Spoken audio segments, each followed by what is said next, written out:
This afternoon, I'm delighted to be with all of you for this peace conference, especially extremely happy that the revered Swamiji and the organizers have invited me to participate and speak on this occasion.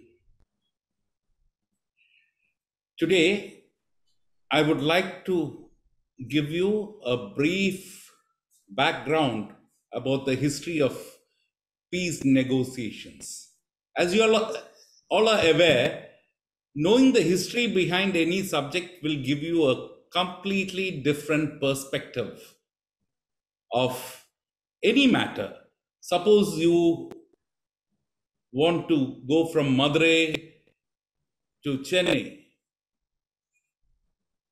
If you know the history of the places, if you know the history of the road congress, you will know each and every route. That is each and every inch of the road. You'll have a perception of it. How many workers were there to build the road? How much land was acquired for the road? In the same way, if you have a history of, and now this whole conference is about negotiation, peace, and such things. Now, if you know a bit of history about peace and negotiations, you will fully understand. And next time you read something in the newspapers or you want to do some negotiation, you will get an entirely different perspective. So, I'm grateful for this opportunity to be with all of you for this discussion. Especially thankful to the revered Swamiji and the organizers. And ladies and gentlemen, let us, start with a bit of history of negotiations for peace. As you all are aware, October 2nd is the birthday of the father of the nation, Mahatma Gandhi, and it is a wonderful idea that the organizers have chosen this day for a peace conference. The entire world is aware of the contributions of Gandhiji towards nonviolence and peace. I would like to speak on the history of peace negotiations and treaties so that the audience may get an idea on early conflicts and how negotiations for peace concluded in peace treaties. Knowledge of the history of conflicts will help us understand the positions of warring nations and their underlying interests. This would give us a perspective on how negotiations were used as a tool right from ancient times to form agreements for peace. Now, let's see what a peace treaty is. A peace treaty may be defined as a legal agreement between two or more hostile parties, usually countries or governments, which formally ends a state of war between two parties. Peace treaties may be distinguished from peace agreements for the reason that peace treaties involve separate sovereign nation states. Now, the main underlying goal of a peace treaty is to outline conditions for permanent resolution of hostility between two warring parties. Most peace treaties end up following a certain format, often starting with a preamble which simply declares that peace will commence. The famous Treaty of Paris, which ended in the American Revolutionary War with Great Britain in 1783, for example, begins with a preface that declares intentions of both parties to forget all past misunderstandings and differences and secure perpetual peace and harmony.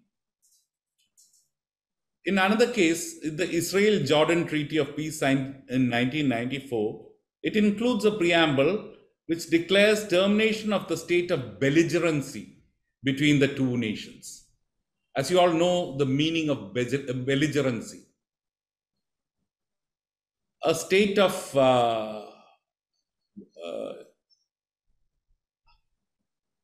conflict, is what I would say a belligerent state, a state. You all would remember the Cold War when two factions of the globe, the Soviet faction and the NATO powers, were in a belligerent state. They had missiles facing each other. That is the situation of a belligerent state.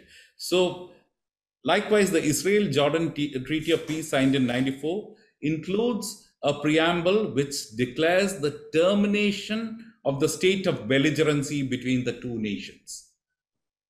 Most often, peace treaties end up being extremely long documents. Therefore, they end up being divided into parts, sections, chapters, and articles.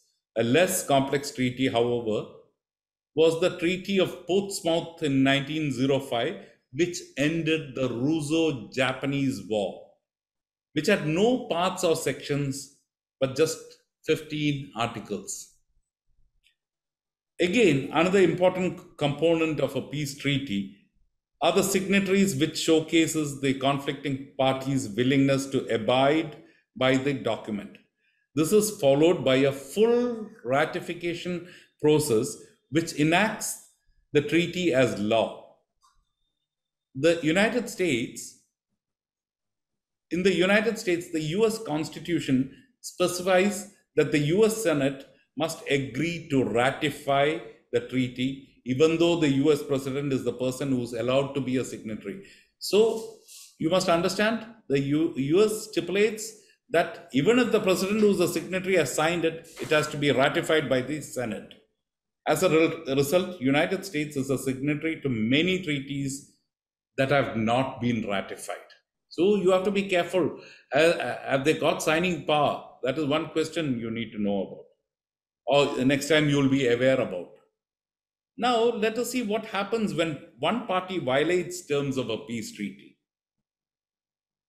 The international community is quick to provide assistance with third-party mediators or meeting space. Let's take an illustration of what happened in 2012.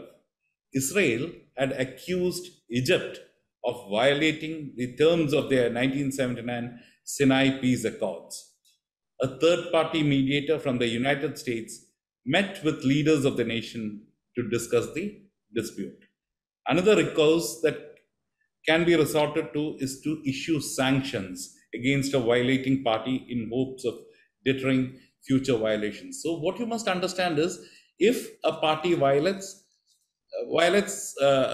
an agreement, the international community will be quick to step in and try and attempt at mediation, or if they are not succumbing or following the mediation rules or mediation recommendations of third parties, nations will start imposing sanctions on them. US keeps imposing sanctions on various countries for disobeying or violating treaties. There are many larger powers. Great Britain joins in imposing sanctions. Now, with this basic understanding of peace agreements and peace treaties, let us go into what I had said at the introduction. Let us go into the early history of peace treaties. Interestingly, you would know that the first treaty, recorded treaty or a formal treaty, there are treaties before this, which I will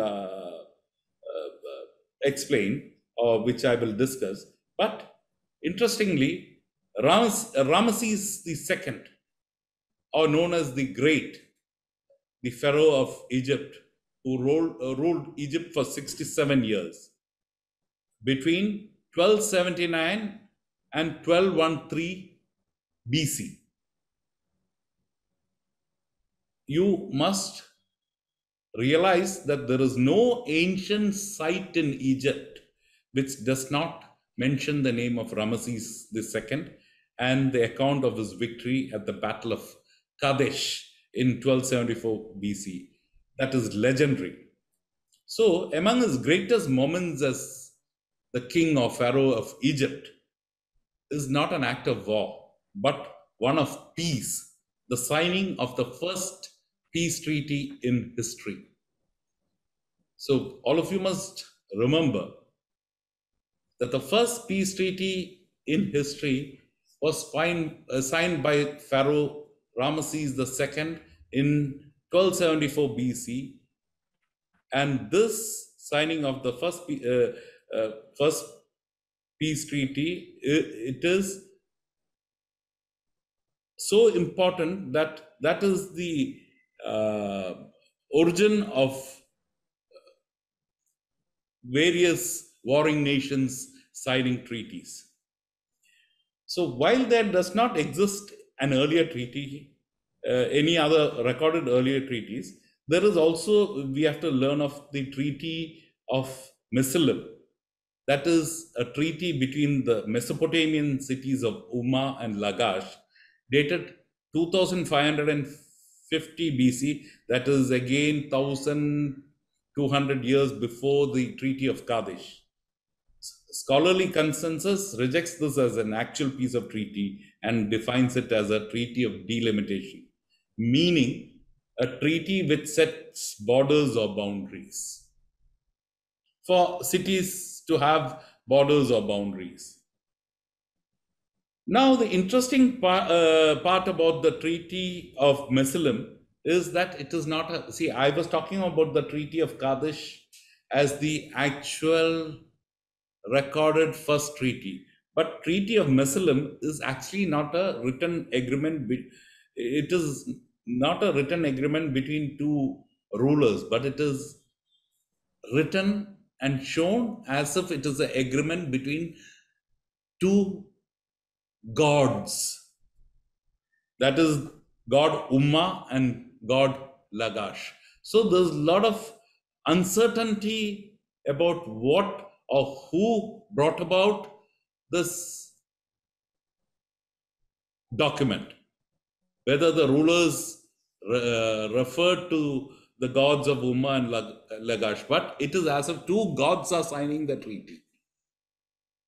So, unlike what was signed at Kadash or whatever other treaties which followed. Now, in the 5th year of the reign of Pharaoh Ramesses II, what he did is he marched from a city of Per-Ramesses towards Syria to secure the city of Kadesh, which is a valuable stop on the trade routes of the day.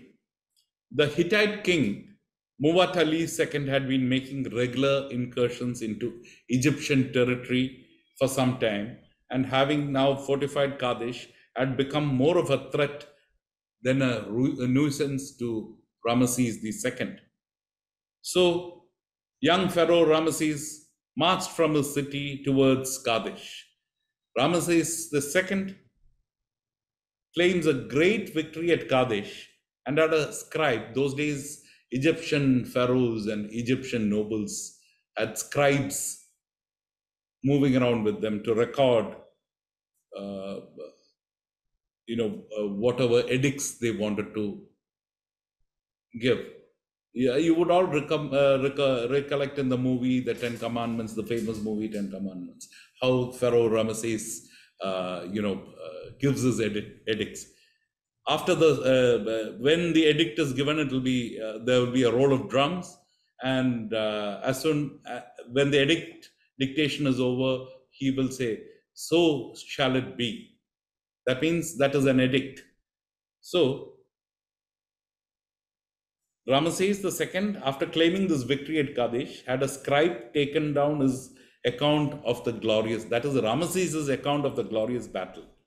However, Muwatalli II's account differed considerably. He's got a different story. The other king, Muwatalli II, has got a different story.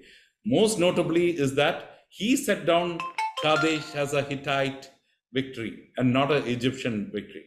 While Ramesses II failed to achieve his objective of capturing the city, he in fact did break the Hittite army's supremacy on the field. And while Muwatalli retained control of Kadesh, he failed to crush the Egyptians. So the Egyptian incursions by Muwatalli's Hittite army was limited. After the death of Muwatalli II, Hattusili II took the throne of the Hittite Empire in lieu of Muwatalli, and it was under his reign that the world's first peace treaty was signed in 1258 BC, the Treaty of Kadesh, which we are talking about. The Battle of Kadesh, today considered a draw for both sides, was the beginning of the end of hostilities between the two nations, in that eventually the two kings came to realize neither would substantially gain advantage of the other, and the best course to choose was the path of peace. So, by circumstances, again, negotiations fulfill peace there. Then let us fast forward and come to 1215 AD. We have the Magna Carta. The Magna Carta was essentially a peace treaty between King John and his barons or nobles, guaranteeing that the king would respect feudal rights and privileges, uphold the freedom of the church, and maintain the nation's laws. So, Magna Carta is what we refer to when we talk of liberties. Liberty is not what we expect liberties as of today. Here, the nobles of England, the barons of England, become more free from the reins of the king. They have rights. The rule of law comes into play.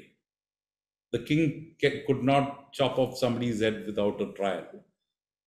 So Magna Carta is the basis for that liberty. And though it is more of human rights, though the nobles had the treaty, the Magna Carta was signed between the king and the nobles. Finally, the ordinary subject of the kingdom derived these rights from the Magna Carta. So again, the Magna Carta is a Bible of liberty. Then again, fast forward a bit to the end of the 15th century, that is in 1494, we have the Treaty of Tordesillas, signed on June 7th, 1494. This again is a treaty between the governments of Spain and Portugal, called the Treaty of Tordesillas, named after the city in Spain in which the treaty was written. The Treaty of Tordesillas neatly divided the New World. The New World is the Americas.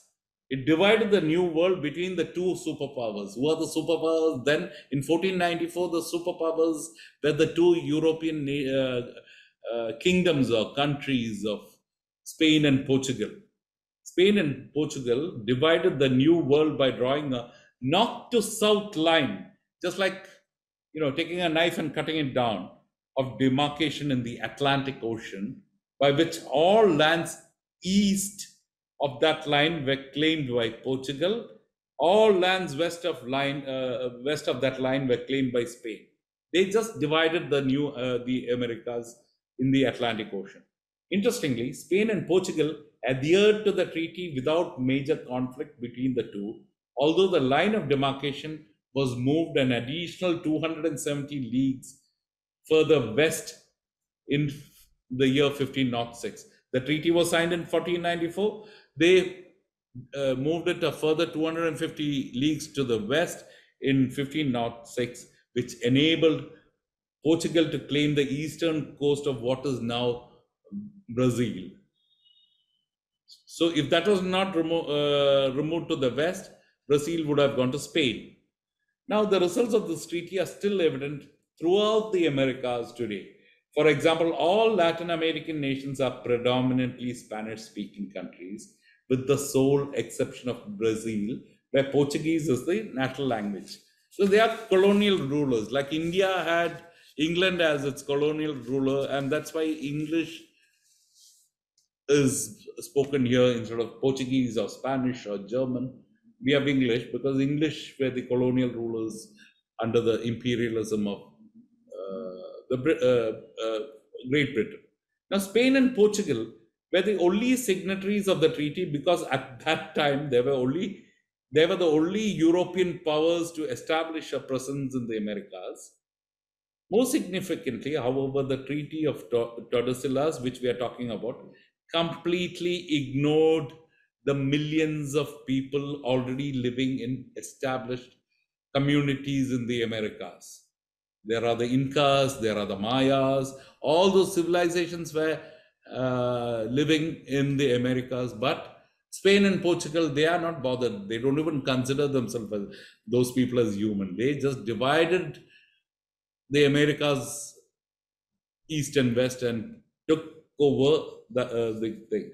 Now, interestingly, the treaty also stipulated that any lands with a Christian king would not be colonized. That means there is no land with a Christian king there, but one rider was that any land with a Christian king, because these are Catholic countries, European countries under the Pope.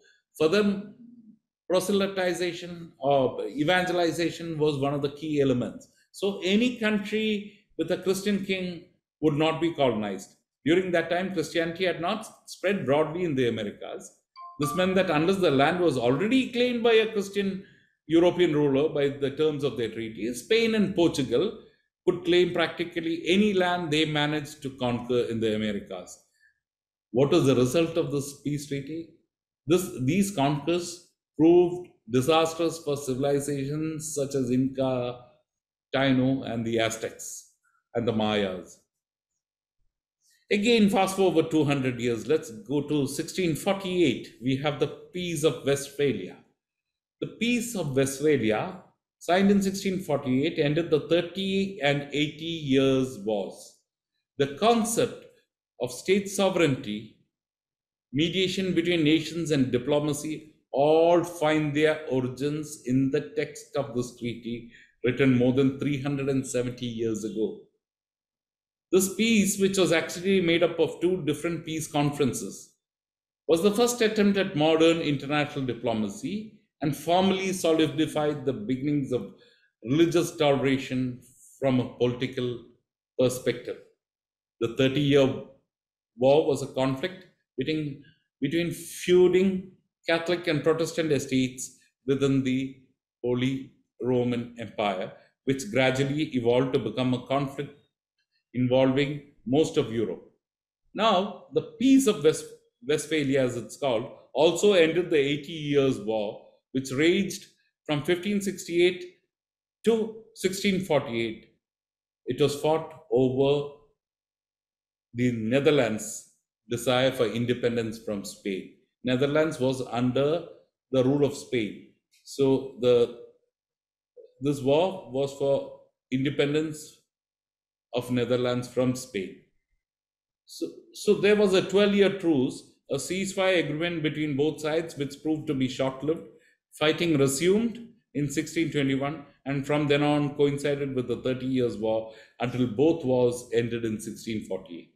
The peace dealt with many issues, out of which 3 issues were resolved of particular significance. What are the 3 issues? The 3 issues, as I will explain, are religious freedom, introduction of the diplomatic profession, and state sovereignty. Till then, all this is not there. So all these negotiations and treaties have given progress to civilization. Now, with this treaty, we have the beginning of religious freedom, the introduction of diplomacy as a profession. Now you take ambassadors, plenipotentiaries, diplomats for granted. All of us take them for granted.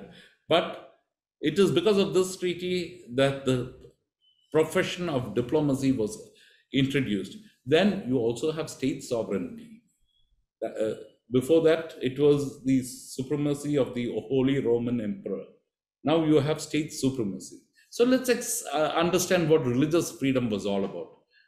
Religious freedom was solidified by the treaties at Munster and Osnabrück. Before, the peace states viewed all other foreign nations and policies in terms of good and evil. Their own view as good, and anything which opposed it as evil. For the 100 years that preceded the treaties of Westphalia, only truces were permissible. Therefore, the treaties of Munster and Osnabrück, which dealt with rivaling nations, were fairly revolutionary. So, before the Treaty of Westphalia, normally it was only a truce, a sort of ceasefire. So, the treaties of Munster and Osnabrück were revolutionary because in those days, normally there were only ceasefires and truces.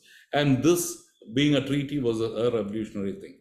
Now, once the Peace of Westphalia was ratified by each estate's representative, meaning each country's representative, the role of the Christian community of states was replaced by the rule of state consent.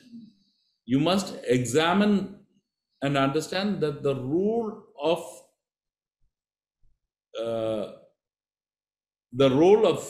the Christian community of states was changed to the Christian community's role of the government was changed to the state consent.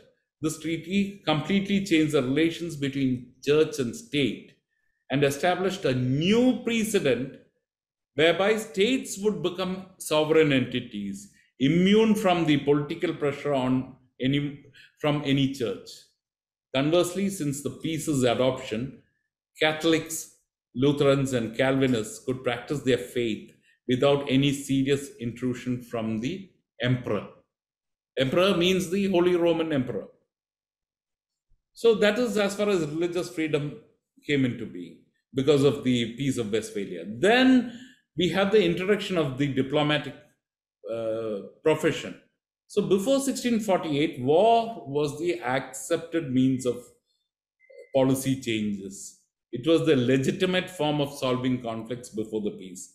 But after these treaties were agreed upon, one article of this treaty was that no state, that means no sovereign state, was allowed to be destroyed, and compensation was to be awarded to those states that gave up strategically advantageous possessions. Negotiations could be used as an alternative to war. Then the third part is state sovereignty. Before and during the 30 Years' War, German provinces were under the rule of the Holy Roman Emperor, which controlled the actions of provincial princes. That is, the heads of each state were called the provincial princes, and you had the emperor on top who controlled all this.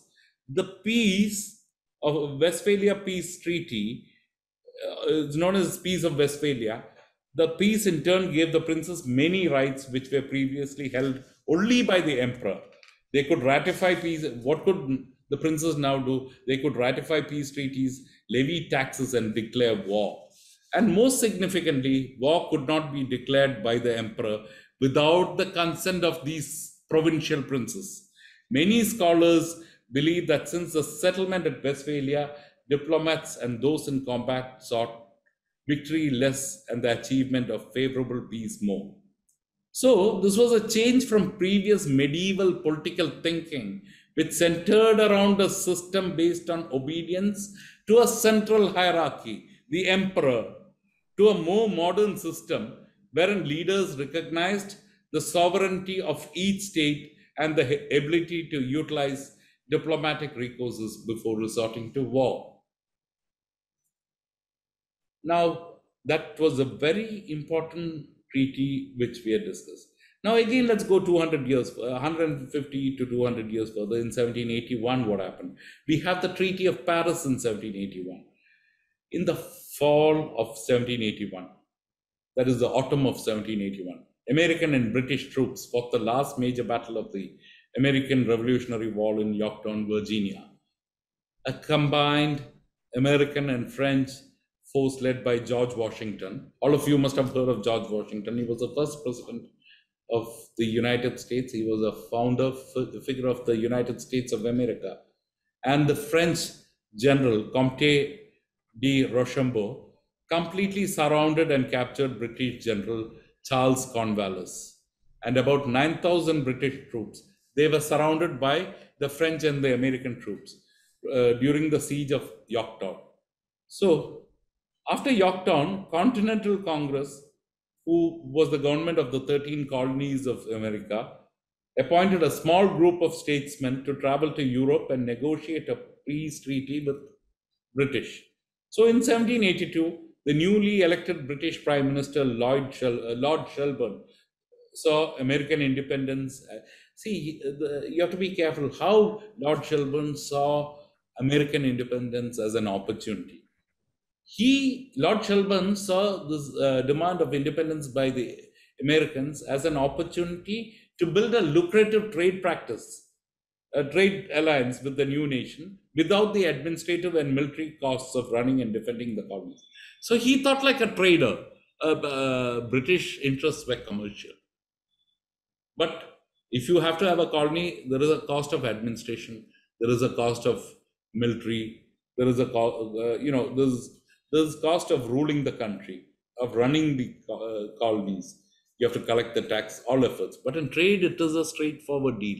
It is for them to sell you the product or buy your product.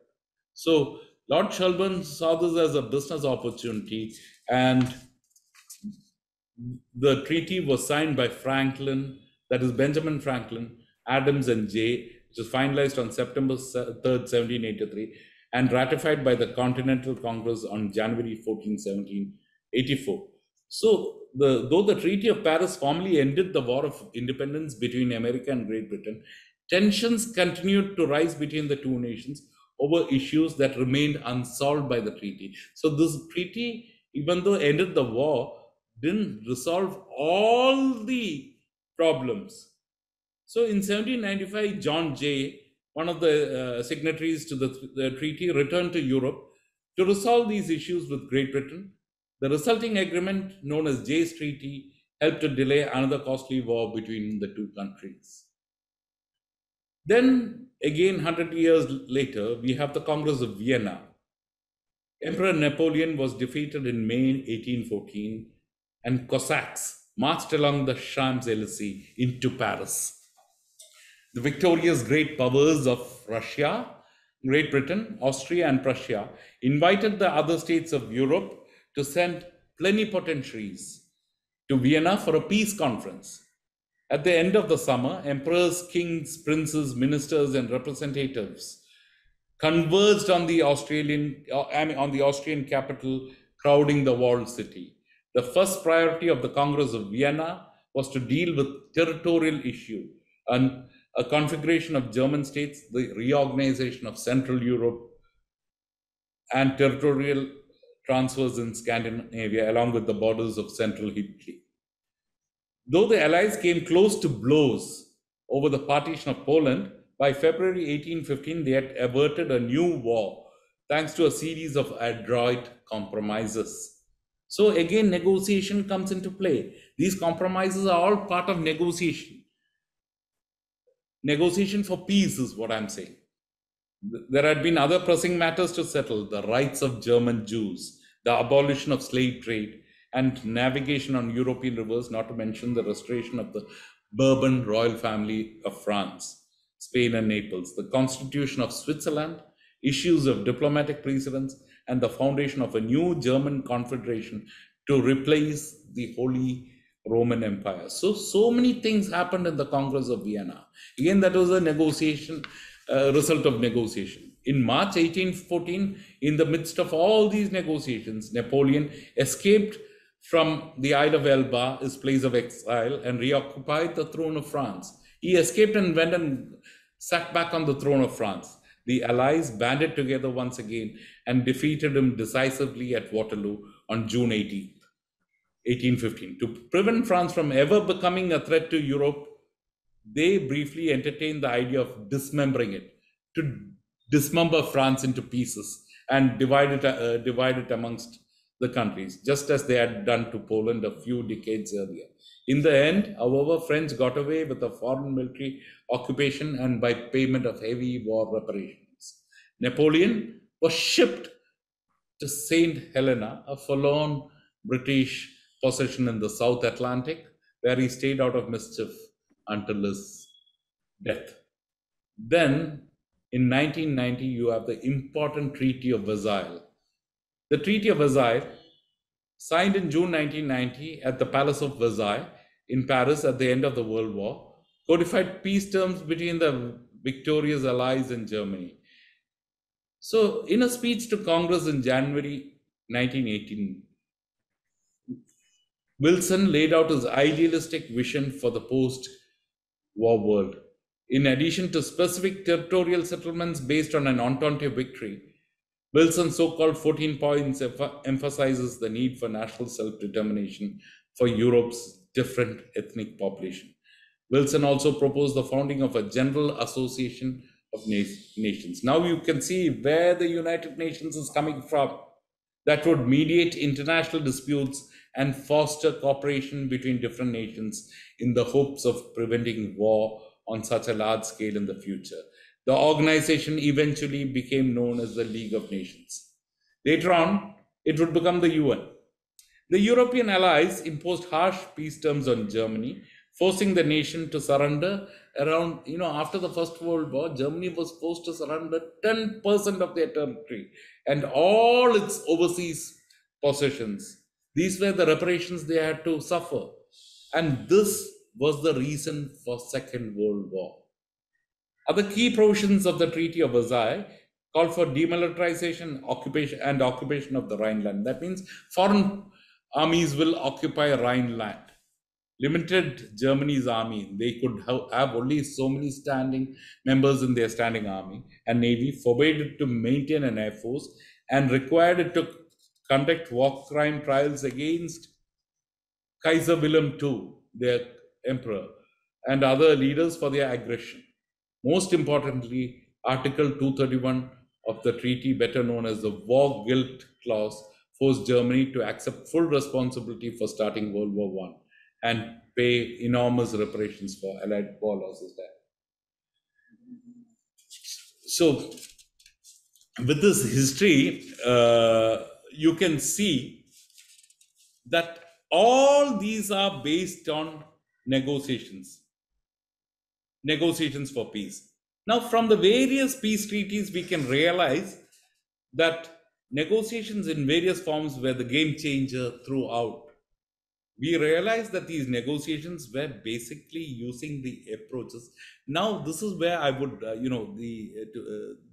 the end of my lecture, why I have given you an history of negotiations is to show you that these negotiations were basically using the approaches of competition, collaboration, compromise, avoidance, and accommodation.